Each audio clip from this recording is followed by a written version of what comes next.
All right, तो हम लोग कर रहे हैं गणपत मूवी का scene by scene VFX analysis. ये part 2 of that same series है और अगर आप लोगों ने अभी तक पार्ट 1 नहीं देखा है तो मैं सजेस्ट करूंगा कि आप लोग वो वीडियो भी देख लो to get a better context. So let's get straight into it. तो लास्ट वीडियो में हम लोगों ने सीन्स देखे थे टाइगर श्रॉफ के एंट्री तक। तो बेसिकली इन दिस मूवी क्या होता है कि जो टाइगर श्रॉफ है, जो हीरो है, he is playing the right hand side man of this guy John the English man. और यहाँ पे क्या है ना कि जो जॉन द इंग्लिश मैन है वो बोल नहीं पाता है, तो उन्होंने उसको एक चिप दे दिया so that he is speaking through the chip. अभी मेरे ख्याल से ऐसा हुआ होगा कि जो ये जॉन द इंग्लिश मैन है वो एक्चुअली एक ब्रिटिश एक्टर होंगे, ब्रिटिश या फिर कोई फॉरेन के एक्टर होंगे जिनको हिंदी नहीं बोलना आता। तो ये झमेला उन्होंने अवॉइड ही कर दिया और एक चिप डाल दिया so that they can do his dialogues through dubbing. Very clever. तो फिल्म की कहानी में होता यह है कि जॉन द इंग्लिश मैन और टाइगर श्रॉफ ये दोनों जाके ना गरीबों से फाइटर्स रिक्रूट करते हैं और उनको बेटिंग में लगाते हैं, अमीरों के फाइटर में, और फिर मैच फिक्सिंग करके फिर पैसे कमाते हैं। That is the basic context of their dynamics. और विजुअली यहाँ पे क्या हो रहा है पता है, जो अरीना है, जो मतलब बॉक्सिंग अरीनाज है, उनको बहुत सारा CGI मेकओवर दिया गया है। मतलब मे भी हो सकता है कि जो एक्टर्स हैं उन्होंने एक एक्चुअल अरीना में उन्होंने फाइट किया, लेकिन जो सराउंडिंग है कि क्राउड है, जो डिजिटल डिस्प्ले है, एवरीथिंग वो बाद में VFX में क्रिएट किया गया है। तो यहाँ पे ना एक शॉट आता है जहाँ पे अपने हीरो टाइगर श्रॉफ जो है वो आके ना फाइटर को कन्विंस करते हैं हारने के लिए। मतलब basically he comes and speaks to him. और ये शॉट जो है ना, मैं जो बोलता हूँ ना कि green screen master class, what not to do in green screen, उसका ना एक मास्टर क्लास है। क्योंकि यहाँ पे आप देख सकते हो कि एक ना ब्लैक एज, डार्क एज एक रह जाता है। मतलब जिन भी कैरेक्टर्स को ग्रीन स्क्रीन के अगेंस्ट शूट किया है और फिर ग्रीन स्क्रीन रिमूवल का काम किया है, उनके ना एजेस में आप देखोगे एक हल्का सा ब्लैक पैच रह जाता है, ब्लैक लाइन एक रह जाता है। If you have developed that I, अगर आप इस फील्ड में काम करते हो तो आपको ये ज़्यादा जल्दी दिखेगा, लेकिन मैं बता रहा हूँ तो आप थोड़ा नोटिस कीजिएगा, आपको लगेगा कि अच्छा हाँ कुछ तो है एक ब्लैक एज। इसको बोलते हैं ओवर करेक्शन। क्योंकि क्या होता है, जब आप चीप वे में, ईजी वे में ग्रीन स्क्रीन रिमूव करते हो ना, तो आप क्या करते हो, जो ग्रीन कलर टिंट है उसको हटाने के लिए ना स्प्रेड को बढ़ा देते हो, और जब स्प्रेड को आप बढ़ाओगे ना तो ये ब्लैक एजेस आ जाता है। This is a very easy and very YouTube way of doing green screen things. उन्होंने ज़्यादा मेहनत नहीं किया, जो मैंने अपने पिछले वाले वीडियो में भी बोला था, उसका रिजल्ट यहाँ पे भी हमें दिखता है। और फिल्म का प्लॉट ये है कि वो लोग हर गेम में जाके ना मैच फिक्सिंग करते हैं। तो ये दोनों तो अपने गेम्स को मैच फिक्सिंग करके जीतते थे, लेकिन अभी मैं आपको एक ऐसे गेम के बारे में बताना चाहता हूं जो आपने ऑलरेडी इंटरनेट में देखा होगा। मेरे वीडियोस में मैंने पहले भी दिखाया है, but this one remains the favourite. आप शायद इस गेम को इस फेमस कैरेक्टर से ऑलरेडी पहचानते होंगे, जहां पे आपका मेन टास्क है to collect the reward before the pilot flies away. You may use my strategy of playing with 1000 and take away 1.4 times every time. Use my promo code and you'll get a 500% bonus. और अगर आपको भी ये same try करना है तो नीचे description में या पिन कमेंट में लिंक है, वो चेक कर सकते हो एंड देन स्टार्ट विनिंग। तो अभी वीडियो में वापस चलते हैं। और जैसे कि मैंने बोला, जो अरीना होता है उसके चारों तरफ जो स्क्रीन्स हैं वो सारे डिजिटली क्रिएट किए गए हैं। मतलब वो ऑब्वियसली शूट के टाइम पे नहीं था, उन्होंने डिजिटली लगाया है। अभी ना ये एक बहुत ही कॉमन प्रैक्टिस है, आजकल बहुत सारी चीज़ों में होता है, आपने देखा होगा। इसको ना मतलब मैं बोलूँगा कि मार्वल ने ही पहले किया था, लेकिन मार्वल ने इसको बहुत वाइड स्प्रेड कर दिया। इससे पहले भी हुआ होगा, बट मार्वल मूवीज़ ने ये चीज़ जो है वो सबसे पहले करना चालू किया था, स्टार्टिंग फ्रॉम आयरन मैन जो हुड है, जो हब है उनका, उससे लेके। तो बेसिकली क्या होता था पता है, हर प्रोजेक्ट का ना डिफरेंट चैलेंजेस होते हैं। मतलब आप जब एक प्रोजेक्ट करने लगते हो ना, उसके चैलेंजेस अलग होते हैं। ऐसा नहीं है कि लोग पहले प्लान नहीं करते थे, लेकिन प्लानिंग के बाद भी, जैसे आई थिंक जो मूवी थी आफ्टर अर्थ, जो मूवी थी, उस मूवी में नाइट श्यामलन ने हर स्क्रीन में क्या प्ले होगा ना वो पहले से प्लान किया था। तो उसके हिसाब से लाइटिंग करके अगर आप वो मूवी देखोगे ना, उसमें भी जो ब्लू या ग्रीन लाइटिंग आता है ना, वो एक्टर्स के फेसेस में भी आता है। क्योंकि ऐसा नहीं है कि मार्वल करता है तो सबको करना है, आप लोग पहले से प्लान भी कर सकते हो इफ़ यू कैन। मार्वल नहीं कर पाता था क्योंकि आई थिंक मार्वल का जो शूटिंग स्ट्रक्चर था, जो अभी भी है, वो बहुत ही कॉम्प्लेक्स है। वो लोग बहुत सारी चीज़ें एक साथ करते हैं, क्योंकि उनके 2-3 मूवीज एक साथ शूट होते हैं। जो यूनिट डायरेक्टर्स होते हैं ना, वो लोग बहुत ज़्यादा यूज़ करते हैं। जैसे जो रूसो ने भी बोला था कि मे भी हो सकता है कि जो रूसो जो एक्चुअल एक्टर्स हैं उनके साथ एक्चुअल ड्रामा सीन शूट कर रहे हैं, लेकिन जो एक्शन डायरेक्टर है वो कहीं और पे स्टंटमैन के साथ एक्शन शूट कर रहा है। तो वैसा बहुत एक केओटिक स्ट्रक्चर के थ्रू वो लोग काम करते हैं, इसलिए उनके लिए प्लानिंग करना बहुत मुश्किल होता है। सो उन्होंने क्या किया, स्क्रीन्स को ब्लैंक छोड़ना शुरू कर दिया और फिर बाद में VFX में उनको फील करने लग गए। सो दे हैड ए इशू और दे रिजॉल्व फॉर दैट।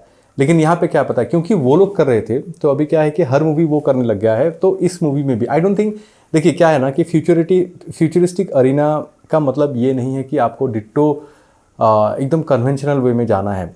वो लोग ना बिना इतना वीएफएक्स के भी इस चीज़ को फ्यूचरिस्टिकली थोड़ा सा दिखा सकते थे, is what I feel in the movie Ganpat, क्योंकि इस मूवी का डिमांड मेरे हिसाब से वैसा नहीं था। उन्होंने बहुत फोर्सफुली बहुत सारी चीज़ें की हैं जहाँ से ना ये जो बैड वीएफएक्स है ना वो उसी से उठ के आता है। सो मैंने ये देखा तो मैं बस उस कॉन्टेक्स्ट के लिए ये चीज़ बोल रहा हूँ, और मैं ये चीज़ इसीलिए बोल रहा हूँ क्योंकि यहाँ पे मतलब क्या होता है कि मैच फिक्सिंग के बाद वो लोग मैच जीत जाते हैं ऑब्वियसली, और फिर पार्टी होती है, तो एक पार्टी का भी सीन दिखाया जाता है। तो एक शॉट आता है लिफ्ट में, तो बेसिकली आपने ना ये सीन या शॉट बहुत सारे मूवीज में देखा होगा कि जो कैमरा है वो या तो बाहर से आईने के थ्रू जाके फिर कैरेक्टर को फोकस करता है, या फिर कैरेक्टर के फोकस से आईने के थ्रू जाके फिर पूरा ओवरऑल सेटअप दिखाता है। तो यहाँ पे भी ना इस लिफ्ट वाले शॉट में वो लोग करना चाहते थे ये चीज कि कैमरा अंदर से जाके बाहर तक आएगा through the glass of the lift, लेकिन वो लोग ना ये शायद नहीं कर पाए। तो रनिंग शॉट के बीच में ना एक जंप कट है, आप देख सकते हो, एंड जंप कट का जो स्केल है वो भी मैच नहीं होता है। It's so badly done. मैं वही बोल रहा हूँ कि जो प्रॉब्लम नहीं था ना वो भी उन लोगों ने क्रिएट कर लिया। मतलब अगर आपको ये नहीं करना आता है या फिर नहीं कर सकते तो इसको एनविजन ही क्यों किया था, या फिर एडिटिंग में आप लोग काम चला सकते थे ना उसको। I don't know why did it, लेकिन मूवी के चलते में मतलब चलते मूवी में ऐसा जंप कट है। This is very YouTube vlog style editing. आप देखोगे ना यूट्यूब के व्लॉग, मतलब देखिए सिनेमैटिक और यूट्यूब कंटेंट में डिफरेंस क्या होता है, क्योंकि सिनेमैटिक ना एक रूल के थ्रू चलता है, यूट्यूब का रूल अलग होता है। यूट्यूब के व्लॉग में आपने देखा होगा कि व्लॉग के बीच में लोग कट करके सीन दिखाते हैं, डायलॉग के बीच में कट आता है, लेकिन मूवी में वो कभी नहीं होता है। दिस इज वेरी जारिंग, यहाँ पे वो चीज हुआ है, दिस लुक्स वेरी बैड। और फिर एक गाना आता है इस मूवी में जो डेफिनेटली मैंने स्किप कर दिया, मैंने देखा नहीं उस हिसाब से, लेकिन इस गाने के बाद ही ना एक एस्टेब्लिशमेंट शॉट आता है ऑफ द मेन विलेन, दलिनी करके जो मेन विलेन है, हमेशा पीछे से ही दिखाते हैं, तो उनका एक एस्टेब्लिशमेंट शॉट आता है। एंड मैंने जब B4 मूवी का जो ब्रेकडाउन किया था वहां पे मैंने ब्लड स्प्लैटर का एक शॉट मैंने नोटिस किया था, तो लोगों को बहुत अच्छा लगा था। वैसा ही मैंने एक चीज यहाँ पे भी नोटिस किया, तो ये जो शॉट है ना ये एस्टेब्लिशमेंट शॉट, तो बेसिकली क्या होता है कि एस्टेब्लिशमेंट शॉट कभी कभी हैंड हेल्ड दिखाते हैं मूवीज में, और हैंड हेल्ड जो रियल हैंड हेल्ड होता है ना उसका बिहेवियर अलग होता है। लेकिन यहाँ पे आप देखिए ये जो एस्टेब्लिशमेंट शॉट है ना ये भी उन्होंने हैंड हेल्ड मतलब कैमरा मूव के साथ दिखाने की कोशिश की है, बट ये जो कैमरा मूव है ना ये भी डाउनलोडेड है। मतलब ये सीन एक्चुअली स्टैटिक था, उसको बाद में फेक कैमरा मूवमेंट दिया गया है, जिसका मैं आपको डाउनलोडेड लिंक ना यहाँ पे दे सकता हूँ। ये जो स्क्रीनशॉट है यहाँ से आप लोग इस प्योर कैमरा मूव को डाउनलोड कर सकते हो, मैंने भी किया है, मैं अपने बहुत सारे व्लॉग्स में यूज करता हूँ। तो इस लेवल का एडिटिंग इस मूवी में हुआ है, this is what it is. मतलब उन्होंने एक कैमरा शेक एनविजन किया, उसको फिर डाउनलोड करके चिपकाया अपने कैमरे पे, दिस इज वेरी बैड। और होता यह है कि इसके बाद ना मूवी में एक बहुत ही फनी सा प्लॉट पॉइंट आता है कि जो जॉन द इंग्लिशमैन है उसकी जो गर्लफ्रेंड है वो बेसिकली टाइगर श्रॉफ के साथ चांस लेती है, पकड़े जाते हैं दोनों, और फिर टाइगर श्रॉफ को फिर बैनिश कर दिया जाता है, और लोग जाके टाइगर श्रॉफ को जिंदा गाड़ देते हैं। फिर बारिश आती है और टाइगर श्रॉफ निकल के आ जाता है। बहुत सारा ऐसा कुछ होता है मूवी में विच डजंट मेक सेंस। बेसिकली क्या होता है पता है, मूवी में टाइगर श्रॉफ को अमीरों से गरीबों के पास भेजना है कुछ भी करके, तो उन्होंने इतना ये सिली वाला प्लॉट यहाँ पे डेवलप किया कि कैसे करके हम लोग टाइगर श्रॉफ को अमीरों की जगह से गरीबों की जगह तक भेजेंगे। ये वाला बेसिकली पूरा सीक्वेंस है, लेकिन कुछ एक शॉकिंग होता है। शॉकिंग मतलब क्या, विजुअली मैं बोल रहा हूँ, कुछ एक सरप्राइजिंग चीज होता है, मैं आपको बताता हूँ। जैसे टाइगर श्रॉफ जब आता है अपनी कब्र से निकल के जब आता है तो एक चर्च का एक शॉट है। यहाँ पे आप देखिए, यहाँ पे ये जो सीन है, इस सीन में इस बंदे के चेहरे को देखिए और पीछे का ब्लर को देखिए, जो चर्च का जो ब्लर है, दिस इज इन कैमरा। उन्होंने ये शॉट ना इन कैमरा किया है and it's look so good. आप समझ सकते हो, क्योंकि जो कैरेक्टर है, जो बैकग्राउंड है रियल है, फिर मे बी हो सकता है 70 mm या फिर 200 mm किसी बड़े टेलीफोटो लेंस से उनको फोकस करके लिया गया है, and this looks so good. और जो ब्लरी बैकग्राउंड है ना उसको कंपोजिशन में क्रिएट करना कन्विंसिंगली इज वेरी डिफिकल्ट। यहाँ पे ये हुआ है, इन कैमरा बहुत ज्यादा बढ़िया है। और उसके बाद एक एक्शन सीन आता है जो भी काफी हद तक प्रैक्टिकल है, मतलब एक चर्च के सेट में उसको शूट किया गया है, व्हिच लुक्स रियली गुड। और टाइगर श्रॉफ को बेसिकली भेज दिया जाता है गरीबों के वहाँ पे, जो चाचा मिलते हैं उनको चर्च में, वो उनको बोल के भेजते हैं कि तुम गरीबों के उधर चले जाओ, अगर तुमको जिंदा रहना है जाके इस बंदे के बारे में पूछना। देन वो आ जाता है गरीबों के उधर। सरप्राइजिंगली, जो मैंने बोला सरप्राइजिंगली, इसके बाद ना काफ़ी सारे सीक्वेंसेस हैं जो इन कैमरा शूट हुआ है, जहाँ पे VFX का काम थोड़ा कम हुआ है, क्योंकि टाइगर श्रॉफ आता है, आके गरीबों के बस्ती में लोगों से मिलता है, बस एक शॉट आता है जहाँ पे एक ड्रोन उसको सर्च करता है, एक सर्विलेंस ड्रोन।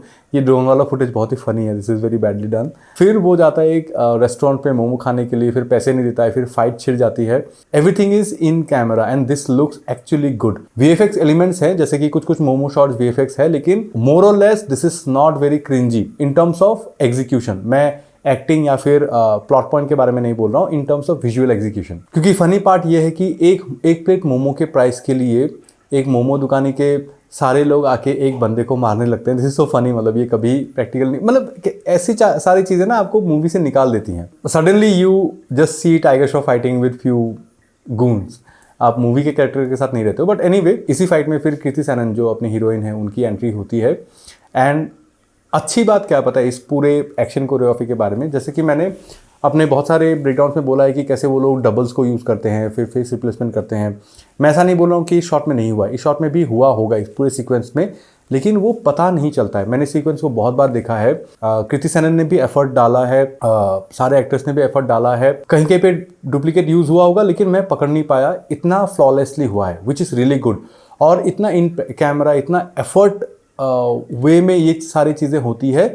और फिर तभी ये लोग बाइक लेके भाग जाते हैं उस रेस्टोरेंट से, और फिर जैसे ही वो लोग बाइक लेके भागते हैं उसी पे ही ना उनका कुछ कुछ क्लोजअप शॉट्स आते हैं inserts, and this is really bad, मतलब बहुत गंदे से हुआ है। तो बेसिकली क्या होता है पता है, जब शूटिंग होता है, जैसे मैंने बोला ना यूनिट्स में शूटिंग होता है, तो जब शूट होता है तो जो ये बाइक घुमाने वाला सीन हो गया, फिर व्हीली वाला सीन हो गया पीछे से, ये सारे ना रियल स्टंटमैन ने बाइक को लेके ये सारे शॉट्स किए हैं। Obviously Kriti Sanon and tiger Shroff ये शॉट्स नहीं कर सकते शायद, तो ये इंसर्ट्स उन्होंने सेट में, मतलब जो जहाँ पे सेट लगा था लद्दाख में, वहाँ पे उन्होंने ये सारे शॉट्स ले लिए स्टंटमैन के साथ बिना फेसेस के, और फिर बाद में स्टूडियो में फेसेस का इंसर्ट्स डाला है। तो अपने बहुत सारे सुपरमैन के मूवीज़ के बिहाइंड द सीन्स में आपने देखा होगा कि जो सुपरमैन है उसको लटका के ना फिर कैमरा उनके पास से गुजारते हैं, so that the illusion of कि he is passing through camera वो क्रिएट हो।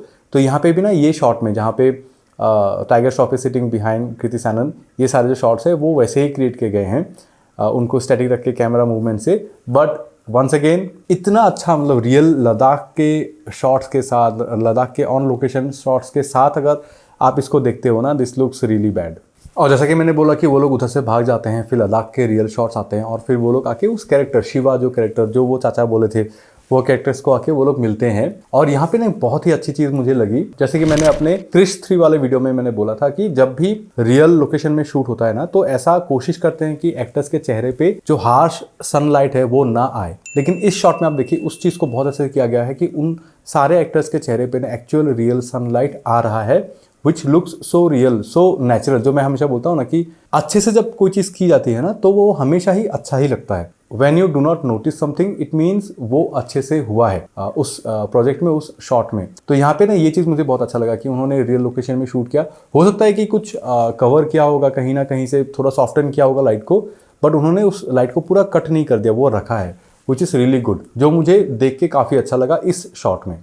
बट एनीवे, इस वीडियो को यहाँ तक ही रखते हैं, इसके बाद कहानी में क्या होता है आपको बताएंगे अगले वीडियो में। तो आप बताइए आपको ये ब्रेकडाउन कैसा लगा, ये सीरीज़ कैसा लग रहा है। वीडियोज़ आने में थोड़े से लेट हो गए क्योंकि जिस दिन मैं ये वीडियो रिकॉर्ड कर रहा हूँ, this is a Sunday, and Friday शाम को आफ्टरनून में जुबिन गर्ग, अब अगर आप लोगों ने कभी उनका नाम सुना होगा, या फिर या अली जो गाना है वो अगर आपने सुना होगा, तो उनके जो सिंगर है जुबिन गर्ग, वो आसाम के हैं, एंड वो गुजर गए, मतलब ही इज़ नो मोर। एक इंसिडेंट हुआ था वहाँ पे, ही इज़ नो मोर, और वो न्यूज़ आते ही ना, it's a very bad news for all the SMS people. मतलब हम लोग बहुत एक बड़े शौक में। मैं सोच रहा था कि मैं सैटरडे को ही इस वीडियो को रिकॉर्ड कर लूँगा, लेकिन कुछ भी मन नहीं किया। मतलब me and my wife we literally cried Saturday morning को। अगर आप आसाम से नहीं हो तो आप लोग नहीं समझ सकते इस इमोशन को। मैं कोई एग्जाम्पल देके भी आपको नहीं समझा सकता, बट मैंने बोला ना, ये समझाना बहुत मुश्किल है। But to be honest, I personally am going through a very emotional time. मैं सोच रहा था कि ये वीडियो मैं रिकॉर्ड भी नहीं करूँगा, लेकिन फिर भी किया मैंने। थैंक्स टू श्याम भाई, वो एडिट करके दे देंगे तो मैं अपलोड भी कर दूंगा। But let's just pray for him, rest in peace champ. He was a real rebel, he was a real rock star. ये एक अलग इमोशन है। मैं भी शायद मैं कि वो संडे वीडियो में आपको बताऊँ कि what I am going through, but this is what it is. So this was Shamim. आप बताइए आपको ये वीडियो कैसा लगा। Stay tuned for more and see you in the next video.